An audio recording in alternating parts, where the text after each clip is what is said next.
Know thyself, know thy enemy. You might be familiar with that line from Sun Tzu's The Art of War, but it's not exclusive to the battlefield. It could refer to a political opponent or an opposing sports team or a cold. That's right, this hour we're getting to know the enemy within, the common cold. Starting with, where does it come from? Does it have any weaknesses? How does it spread? Will we ever get our hands on that secret weapon, a cold vaccine? That's what we're going to be talking about. Fred Adler is professor of mathematics and biology at the University of Utah. Jeff Bender, professor of public health in the College of Veterinary Medicine at the University of Minnesota, who joins us via Skype. Welcome, gentlemen, to Science Friday. Thank you for having us. Thank you. You're welcome. Fred, when we use the term common cold, it's really a catch-all for many different families of viruses, is it not? That's correct. There's at least 6 families of viruses that cause common colds in people, and they're actually quite hard to tell apart from your own symptoms. So you can't tell by what kind of, I'm not going to get gross, your mucus is coming out or sneezing, which kind of cold virus you have? In general, no. Usually the most severe things caused by influenza are distinguishable because you're so sick, but most of the other colds are fairly similar in the way they play out. Mm-hmm. Jeff, what do we know about where these viruses come from? You know, we often speculate that many of our novel viruses come from animals. Sorry, am I getting some feedback? No, we hear you fine. Sorry. We often speculate that many of these novel viruses come from animals, and many do. But I would also argue that many of these come from people and are actually well adjusted in people. And so there seems to be this constant interchange historically, kind of shared microorganisms that we've had historically. However, we have seen this concern recently about some of these viruses jumping between animals and people. And how did they do that? Do we come in contact with them directly, or their droppings? How does that happen? Oftentimes it's with direct contact with the animals themselves. And thankfully, when you think about most of the cold viruses, you know, we think about rhinoviruses and adenoviruses and metapneumoviruses. And these ones actually have what we call a high species barrier, and very difficult to jump. But basically, sometimes there is that time when it does jump, you know, high enough to get over that species barrier to allow for that interchange, and that might be through direct contact with the animal itself. Mm-hmm. Fred, what is it about the rhinovirus? And rhino means nose, right? That makes it so well adapted to humans.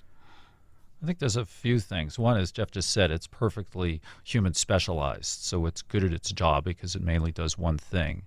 Another is that it seems that it's evolved from viruses, enteroviruses that live in our gut, and it pops up periodically, loses its ability to survive in your gut, and then takes over your nose and transmits itself there.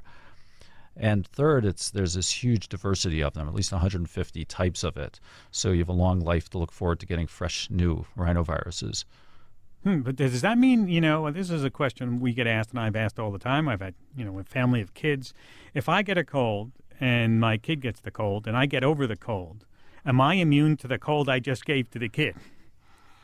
It depends. So rhinovirus seems to be unusual in that you get some degree of immunity, but not perfect immunity. Influenza, as a much more severe disease, tends to give perfect immunity for the rest of your life.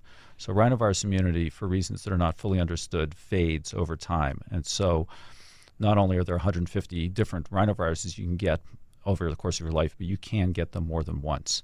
And so is that the total number of viruses, or are there the subsets of these viruses and other subsets that go on and on?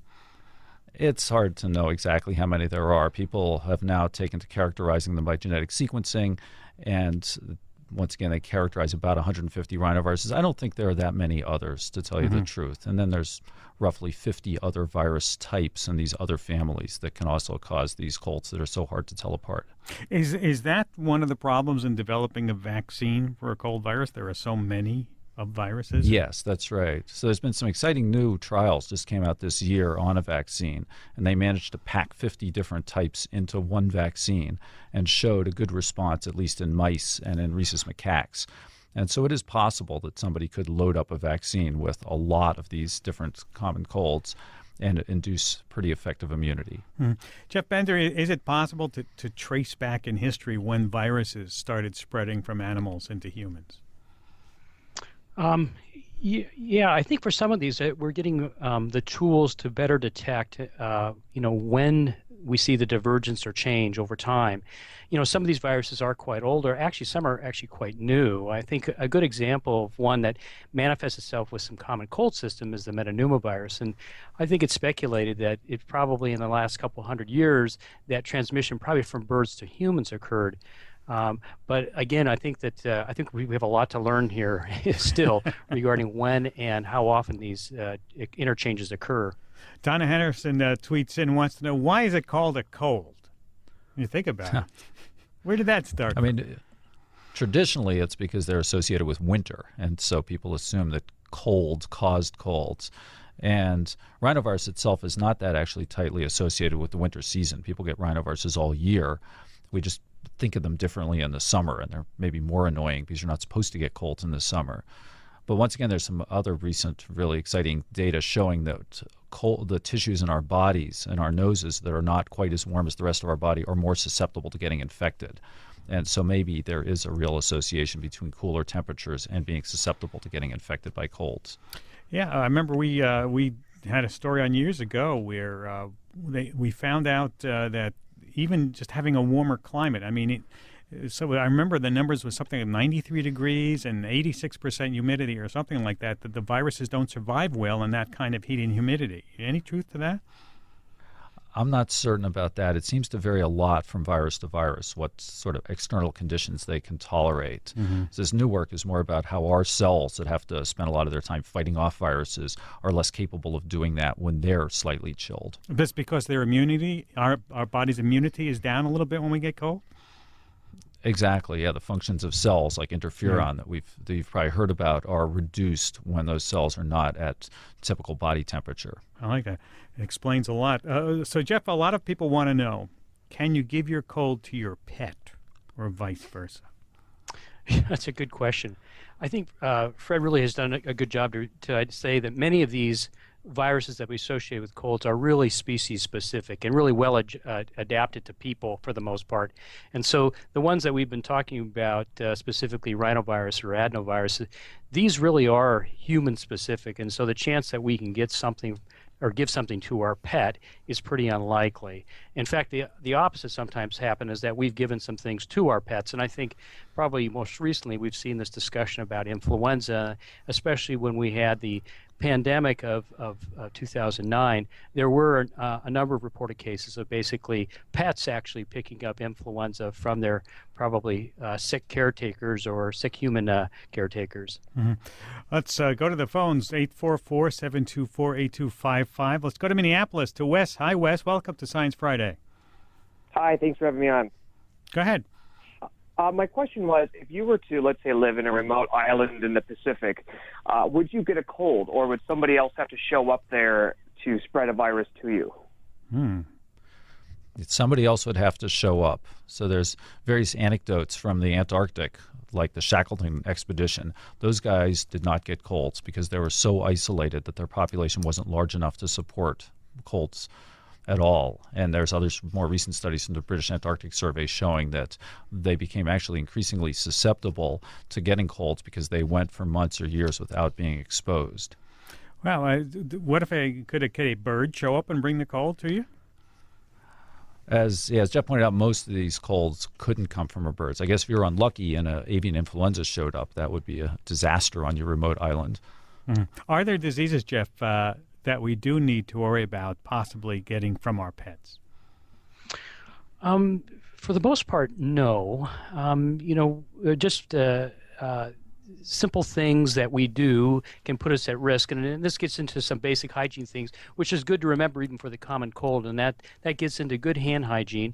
The other thing I often tell folks is probably not a good idea to let your pet lick your face or to lick them, or and basically potentially share things that they might have, and more of some of the enteric bacteria or other things that I'm more worried about in transmission versus probably a cold virus or something along those lines. Mm-hmm. Can dogs get the flu, things like that?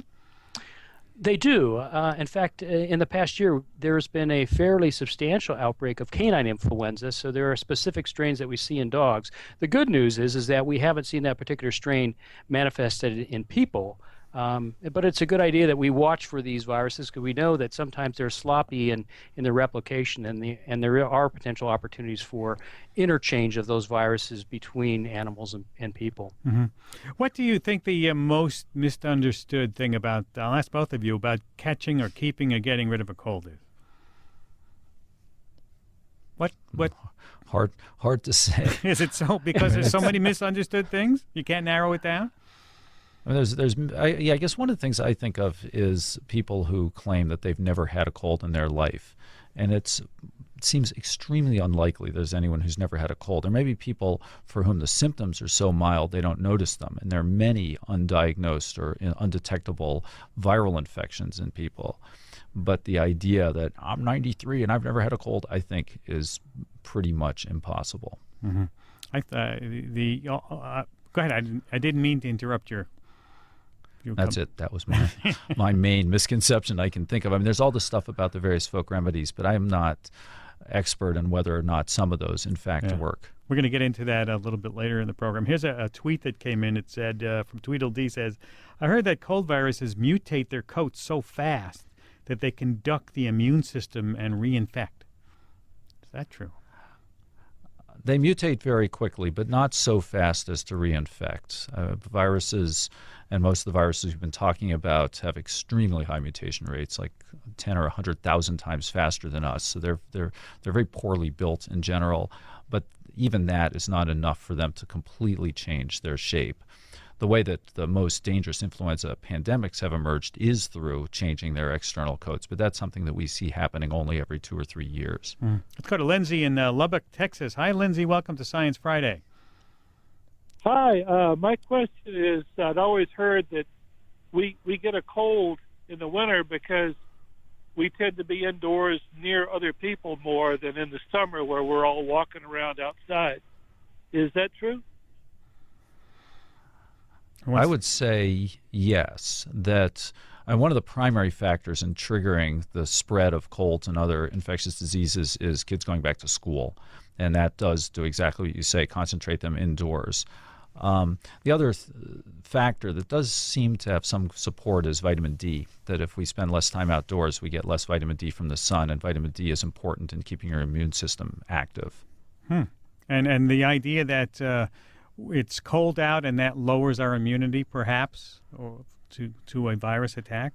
Does that hold any water? I agree. Yeah, I agree. I mean, I don't know. As far as I can tell, the evidence is difficult to obtain because these viruses are so hard to study outside of the body. But I think that element, that is the viruses survive better outside of the body, and what we were talking about before, that chilled tissues are more susceptible, are all components of this. So when your mom told you to wear a jacket and bundle up warm, she was right. Yeah. Pretty much. I'm Ira Flato. This is Science Friday from PRI Public Radio International. Talking with Fred Adler and Jeff Bender about the common cold, trying to get to as many myths and whatever. Why you mentioned it was so hard to study viruses. Why is it so hard to study them? They're very small, so they're hard to see. And it's hard to study genetic methods have made it much easier to study them now. So a lot of the recent studies can just take swabs out of people's noses and see what viruses are in there. But to figure out what they're actually doing is much more difficult, and you really have to follow people over time. And to study transmission is very hard because it's tiny numbers of viruses that are involved, and figuring out exactly where they came from. Were they sitting on a table, floating around in the air, on your dog? It's just hard to trace them back. Jeff, is it likely we could see a new virus spread from animals into humans today? Yes, actually, just to build on Fred's comment too about why some of this is so difficult to study. The mere fact that there might be well over 200 different viruses that are associated with the common cold makes it difficult. And is it just one, or is it actually many of them working in concert as well? Do we have kind of multiple infections or multiple viruses causing infections as well? And so I think that we think about this, we're starting to get the tools, but frankly, we just don't really understand, in a sense, the microbiome and its relationship to how these viruses actually grow and persist as well. So it really highlights that complex system. Yeah, you've touched on our favorite subject, the microbiome. You just threw that in because you knew we'd like it. So getting back to my question about is it likely we could see a new virus spread from animals into humans today? The answer is yes, and I think that we've been seeing that, especially lately. There's been a number of recent events that have highlighted some basically opportunistic viruses that have changed and mutated. And I think some specific ones are something like severe acute respiratory syndrome, or SARS, if you recall, or even currently the Middle East Respiratory Syndrome, coronavirus. So both of these are coronaviruses. They have an animal host. And so those are good examples of where we've seen that spill over occasionally from animals to humans. Question that we've all wondered about, a tweet from Jean Landerville says, what about feed a fever, starve a cold, or is it the other way around? I don't know what the answer is. My philosophy is if you're hungry, you should eat. That means you're healthy. You're feeling better. Exactly. If you feel good enough to eat, go for it. And I do believe in chicken soup. I only have about a minute or so left with you guys. Anything that we left out that you get asked all the time about colds and you'd like to know? And mainly it's about what we were talking about before in terms of will there be a treatment, will there be a cure, how do they get transmitted, and will we ever have, I'll ask the ultimate question, will we ever have a vaccine for the common cold? For one vaccine, or never going to happen? I think there will be a vaccine, and there will be a question of whether we use it or not. And it may not seem worth it to people, given that colds aren't that severe for most individuals. Well, that's a good way to wrap it up. I want to thank both of you for taking time to be with us. Fred Adler, professor of math and biology at the University of Utah. Jeff Bender, professor of public health in the College of Veterinary Medicine at the University of Minnesota. Thank you, and happy holiday to both of you. Thank you. Thank you. You're welcome.